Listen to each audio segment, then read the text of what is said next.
मागच्या व्हिडिओमध्ये आपण बंकेश्वर मंदिर आणि राजवाड्याचं दर्शन करायला गेलो. राजवाड्यात जाणं पण बंकेश्वर मंदिर झालं. ह्या पार्टमध्ये चाललो आपण यल्लामाई देवीच्या दर्शनासाठी. तर जतचे यल्लामाई देवी दर्शन म्हणजे खूप असं मस्त, म्हणजे खूप असं प्रसिद्ध लोकेशन आहे. 7 दिवस असे भरणारी यात्रा यल्लामाई देवी.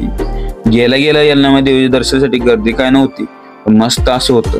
आधी तिथून देवीचे दर्शन करून घ्या. मग काय तिथून पहिल्यांदा दर्शन घेतलं आणि हे थोडंफार स्नॅप काढलं. तिकडून डायरेक्ट मंगवार पेठेतनं डायरेक्ट गेलो दाबेली खाण्याची. कच्ची दाबेली खूप अशी फेमस. कच्ची दाबेली घेतली. आता स्पेशली व्हिडिओ काय केला नाही, पण मस्त होती दाबेली. भावाला म्हणलं काय फोटोशूट करायचं, म्हणलं गाडी घाण म्हणलं. मग त्यानं जाऊन KTM आणली त्याच्या मित्राची.